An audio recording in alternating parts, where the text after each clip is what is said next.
E aí pessoal, tudo beleza? Espero que sim. Vídeo novo aqui no canal e hoje eu vou utilizar a linguagem de programação Java para trabalhar em um exercício utilizando as classes do Java. E se você é novo aqui no canal, não deixe de se inscrever e também acompanhar os outros vídeos já publicados nesse canal aqui do YouTube.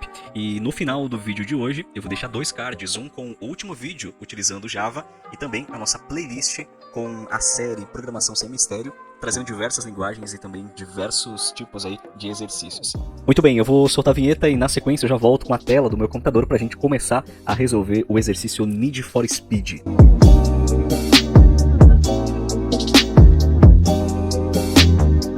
O nosso exercício ele traz uma introdução sobre como que funcionam as classes e os métodos construtores da linguagem Java. A gente tem um exemplo aqui utilizando a classe Library, em que é criado uma propriedade privada chamada Books, que é do tipo inteiro, e quando a gente instancia a classe Library, já é chamado o método construtor dela, ou seja, automaticamente esse método que leva o mesmo nome da classe é chamado, e a gente pode, como exemplo, definir um valor para alguma propriedade que a gente já tenha. Isso aqui vai acontecer quando a gente instanciar a nossa classe, o método construtor ele vai ser chamado. Muito bem, vamos então para os nossos cenários aqui. A gente tem um arquivo, que é o needforspeed.java. A gente tem a classe needforspeed, o método que leva o mesmo nome é a função construtora, então é esse primeiro aqui. E nós temos aí alguns outros métodos, entre eles método de booleano inteiro, do tipo void, e também método estático. E nós temos uma outra classe, que é a classe racetrack, que da mesma forma ela também tem um método construtor e uma outra função adicional também. A nossa primeira tarefa fala para a gente criar um carro de controle remoto. Então a gente vai fazer isso definindo um construtor para o Need for Speed, que no caso é esse aqui. E olha só o que acontece. Ele vai ter dois parâmetros, o primeiro deles a velocidade do carro em metros e o segundo a porcentagem de drenagem da bateria como os seus dois parâmetros, então, ambos são do tipo int. Então a gente vai vir aqui e nós vamos apagar essa exceção que estava sendo lançada ali e a gente vai começar a escrever o nosso código aqui. Então o que a gente vai precisar? A gente vai precisar criar algumas propriedades aqui. Então a primeira propriedade que a gente vai criar vai ser a propriedade speed, que vai ser do tipo inteiro e a gente vai usar só dentro do nosso código. E também a gente vai criar uma outra propriedade aqui, que também vai ser do tipo inteiro.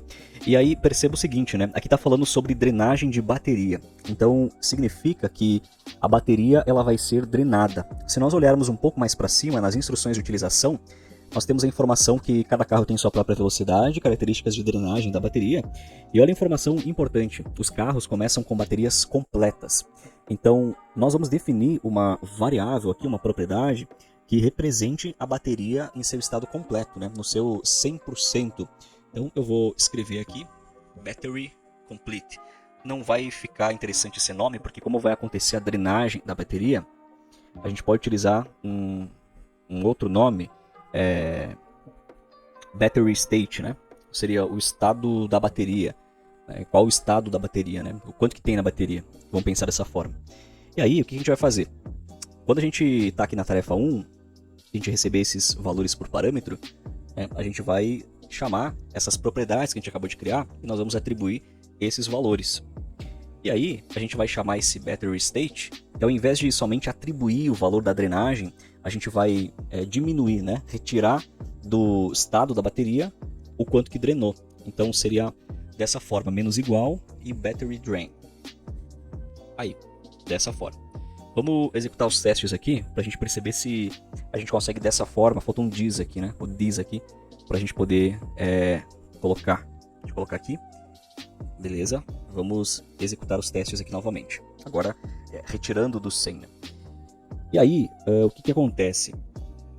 Acontece o seguinte, que outros métodos estão sendo chamados. Olha só o método distance driving, no caso esse aqui, Esse primeiro teste, ele está falando que a distância tem que retornar 0 em um carro novo. Eu só vou iniciar essa nossa bateria aqui em 100, como o combinado, E agora sim, a gente vai para esse método distance driving. Vamos no distance driving, que é esse método aqui. E aí diz o seguinte, implemente o método distance driving. Quando for passado, então, a velocidade 10, uma drenagem na bateria de 2. Quando esse método for chamado, distance driving, tem que resultar em 0. Ou seja, o método retorna 0 em um carro novo. Então foi passado 10 de velocidade, 2 de drenagem da bateria e a distância percorrida tem que ser igual a 0. Em um carro novo é igual a 0. Então o que a gente pode fazer? A gente pode adicionar aqui uma terceira propriedade, também vai ser inteira, e a gente vai chamar de matters. E aí, no nosso método construtor, a gente pode vir aqui e definir o valor dessa propriedade. Tá? Inicialmente vai ser 0, né? Inicialmente vai ser 0. Como a gente definiu o estado da bateria sendo 100 aqui fora, a gente também pode definir ele aqui, inicializar a variável. E aí o nosso distance driven, basicamente, ele vai retornar a nossa propriedade thisMatters. Dessa forma, quando for um carro novo, a distância em metros ela vai ser inicialmente em 0. E foi o que aconteceu. A gente passou no primeiro teste dessa forma. Sendo que não há diferença a gente definir no construtor ou então fora dele o início da variável, né? A inicialização dela. No nosso caso, pelo menos, não há problemas. O teste 2, o método tem que retornar 5 após a condução uma vez. Então, nós temos um outro método aqui, que é esse aqui, o drive.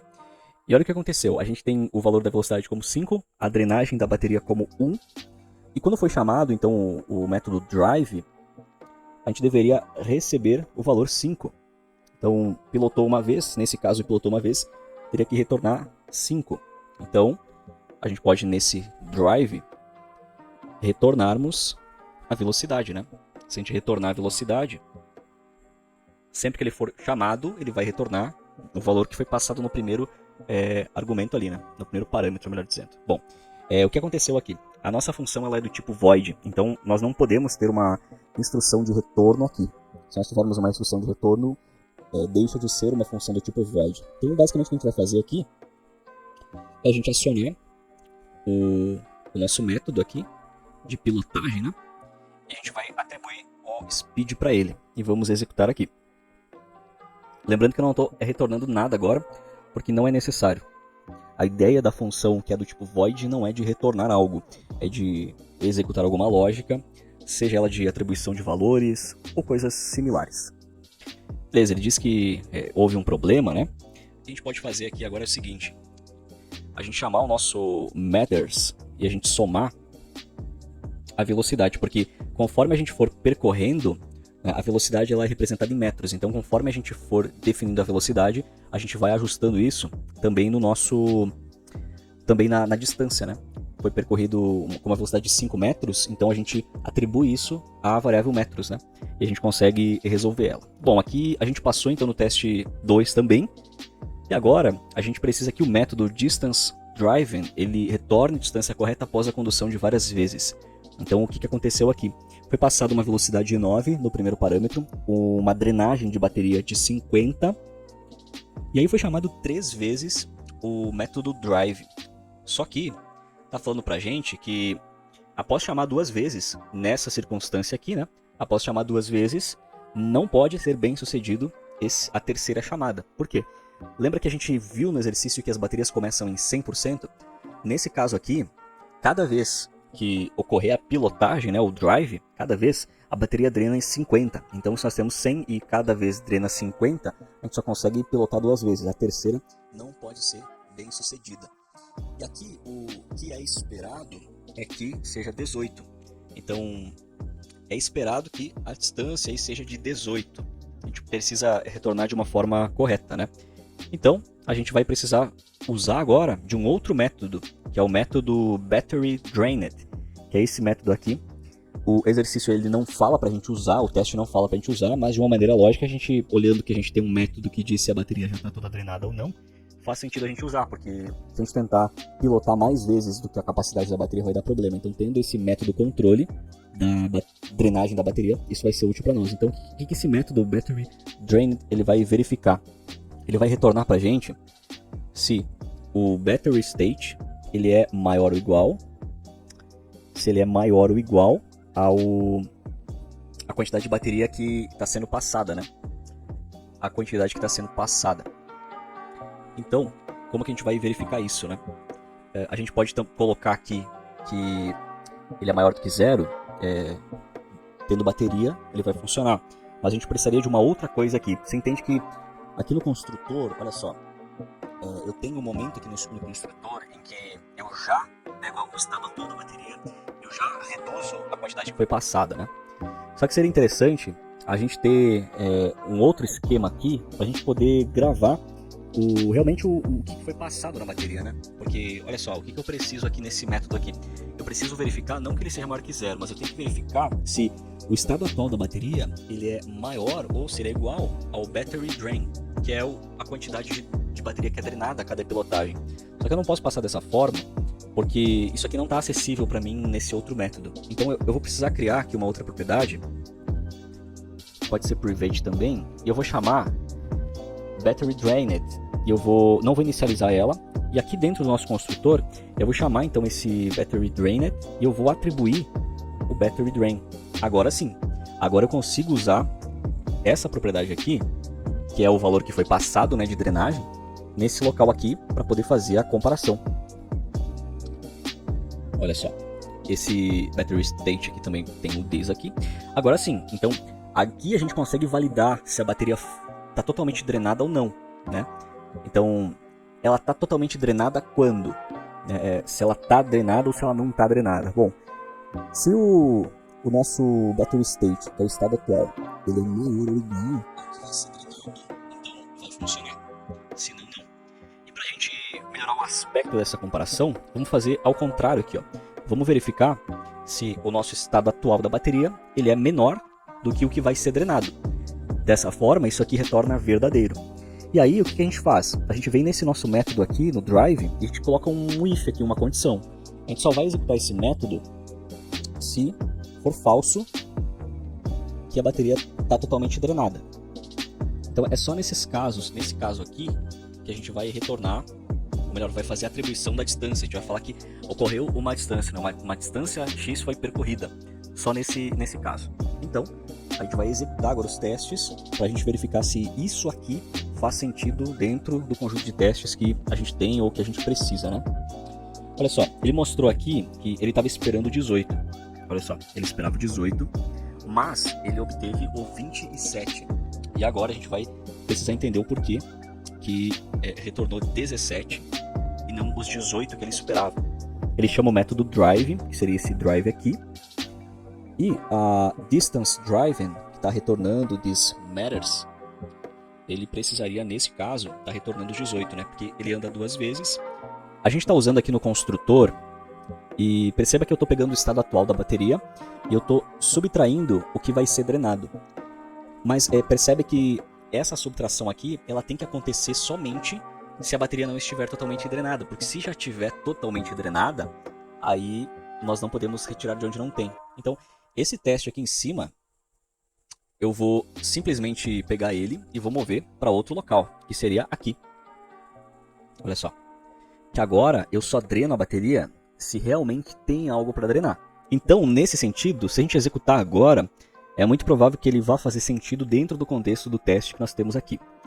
Ele deu um erro aqui para nós, mas é só um erro por conta da variável utilizada aqui, né? Eu tenho que usar a nossa propriedade drained aqui, que é onde eu pego o valor atual de drenagem. E olha só, a gente resolveu aqui mais um exercício, tanto o exercício do dirija o carro, né, com os 3 testes, como também a tarefa 4, que tem vários testes ali, que verificam se há ou não a bateria desgastada. E agora a gente entra em outra tarefa aqui, nós temos a tarefa 5, né? A tarefa 5 está aqui, e a gente vai implementar a outra classe aqui, né? A gente vai utilizar a Nitro, que é essa classe aqui, ó.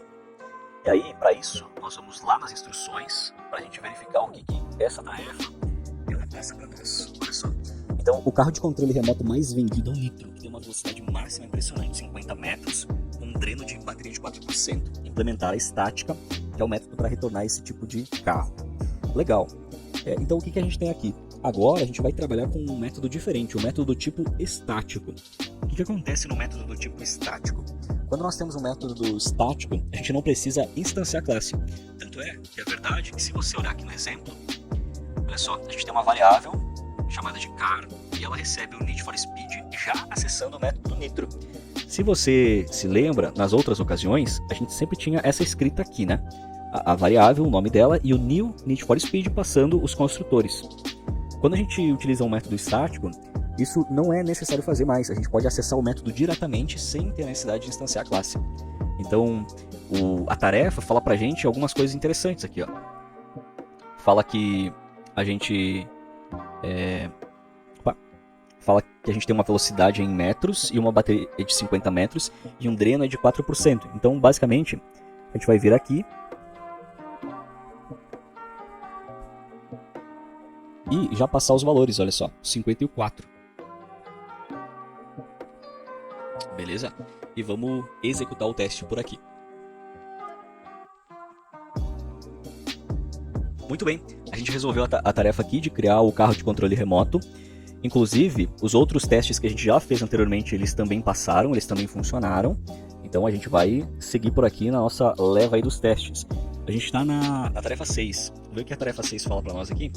Verifique se um carro de controle remoto pode terminar uma corrida. E para terminar uma corrida, o carro tem que ser capaz de dirigir a distância da corrida. Isso não significa não drenar sua bateria antes de cruzar a linha de chegada. Então a gente tem aqui, dentro da classe RaceTrack, um método CanFinishRace, que é o método aí que vai dizer para a gente se a gente vai conseguir terminar a corrida ou não. E a instância, né, o método que leva essa classe, né, a instância como seu parâmetro de evoluções, true, se pode terminar a corrida, ou então false, se o carro ele não pode terminar a corrida. Então, basicamente, né, o que a gente vai fazer aqui? A gente vai apagar essa sendo lançada aqui e a gente vai criar uma propriedade. A propriedade aqui que a gente vai criar, vamos chamar de distance total, né? Distância total, por assim dizer, né? E aí a gente vai ter um método construtor da RaceTrack, porque olha só, aqui a gente recebe uma velocidade, recebemos um dreno de bateria também, e a nossa RaceTrack ela vai receber a distância como parâmetro, tem uma distância de 100, temos uma distância 2 de 300, isso dá pra gente um total de distância percorrida aí de 400, e se de 5 em 5 é a nossa velocidade, considerando um dreno aí de 2, o nosso carro, do cenário do exemplo, pode muito bem concluir a corrida, né? Pelo menos o carro 1, da distância 1, ele pode percorrer, já o da 2, ele não conseguiria. Não conseguiria. Beleza, então. O que a gente vai fazer aqui? A gente vai chamar o nosso distance total, a gente vai atribuir o valor de distance, e aqui no CanFinishRace, a gente vai fazer uma conta aqui, uma continha aqui. E se você observar aqui, o nosso método CanFinishRace, ele recebe a classe Need for Speed como parâmetro. O que isso aqui significa? Significa que a gente está numa classe chamada RaceTrack, e essa nossa classe, dentro do método CanFinishRace, ao receber por parâmetro uma outra classe, permite que a gente acesse propriedades e métodos dessa outra classe. E para nós aqui vai ser interessante, porque a gente vai criar aqui uma variável, a gente vai chamar de MaxDistance. E aqui o que vai acontecer? Você lembra que os carros eles sempre começam com a bateria em 100. Então a gente vai nesse nosso car, a gente vai acessar aquele método, ou melhor, aquela propriedade que a gente guardou o valor inicial da bateria, o battery state. Então a gente vai acessar aqui o battery state e a gente vai dividir pelo dreno da bateria, né? A gente tem um dreno de bateria, porque olha aqui o exemplo, né? Tem a instância da classe Need for Speed e tem a instância da classe RaceTrack. Então, basicamente, se a gente acessar o nosso dentro da Need for Speed, né, como a gente está acessando o total da bateria sem rodar nada e dividir pelo valor do dreno, que no caso é o battery drain, que a gente pode olhar aqui e a gente guardou também o valor dentro deste aqui, o this battery drained, que para nós vai ser o car battery drained, certo? Então, se a gente pegar o valor total da bateria antes de rodar, dividir pelo quanto que vai drenar cada vez que a gente pilota, e depois a gente multiplicar pela velocidade, a gente vai conseguir ver o máximo que o nosso carro consegue andar. Dito isso, a gente vem então e nós multiplicamos por car, e a gente também guardou, né, dentro de uma propriedade que é a propriedade speed, então car.speed. Tendo feito isso, a gente vai adicionar uma instrução de retorno, porque a gente vai verificar. E o que a gente vai verificar aqui agora? A gente vai verificar se o max distance, ou seja, a distância máxima que o nosso carro consegue ir, se ela é maior ou igual à nossa propriedade distance total, que é aquilo que a gente passa, né? A gente passa uma distância que a gente vai tentar percorrer. E a gente vai executar os testes aqui para a gente verificar se isso faz sentido no nosso cenário aqui. A gente teve um erro aqui e nós temos um simples erro de tipagem aqui, né? Eu não coloquei o tipo dessa variável distance total que é necessário para a gente inicializar ela. Olha só, a gente recebeu um erro aqui falando que o battery state ele tem um escopo privado na classe Need for Speed. Vamos lá. Quando eu declarei as propriedades do Need for Speed como private int speed, basicamente eu estou falando que eu estou criando uma propriedade que tem o nome speed, ela tem o tipo int, então ela vai receber números inteiros e ela tem um escopo privado, ou seja, somente dentro da classe onde eu estou criando é que eu vou conseguir acessar essa propriedade. Para mim poder acessar nos outros locais, ou eu declaro como um protected ou então como public. No protected, o que acontece? Olha só, vamos colocar aqui protected, nesse aqui também, e vamos rodar. O escopo private, lembrando, ele não vai permitir a gente acessar de fora a propriedade, né, de uma outra classe, mas a partir do protected a gente já consegue acessar de fora da nossa classe, né? A gente pode passar a classe como parâmetro, como a gente fez, e aí a gente consegue usar essas propriedades também usando de uma forma direta, né, o nome da classe e a propriedade dele também. Muito bem, a gente resolveu todas as tarefas propostas por esse exercício e só fazendo um check-up aqui do que a gente fez hoje. Então a gente tinha duas classes, a classe Need for Speed, que é a primeira, e a classe Racetrack. Cada uma dessas classes tem o seu método construtor, que lembrando, o método construtor é aquele método dentro da classe que leva o nome da classe, né? Você vê que o nome Need for Speed aqui é igual ao nome da classe. No método construtor, a gente consegue inicializar algumas variáveis, alguns valores, fazer alguma lógica de início, para que no momento em que for inicializada, instanciada a classe, o construtor já seja chamado automaticamente e algumas coisas aconteçam, né? A gente trabalhou com vários tipos também de funções do tipo booleano, do tipo inteiro, do tipo void, também do tipo estático, e para finalizar, a gente verificou dentro de uma outra classe, fazendo acessos na classe, primeira classe que a gente estava trabalhando. Bom, espero que você tenha gostado de mais um episódio da nossa série Programação Sem Mistério. Esse é o nosso 17º vídeo e eu estou deixando um card com o nosso último vídeo utilizando a linguagem Java e também a nossa playlist para você seguir assistindo os conteúdos de programação desse canal. Aproveite também para se inscrever e deixar o seu like e nós nos vemos no próximo vídeo. Um forte abraço!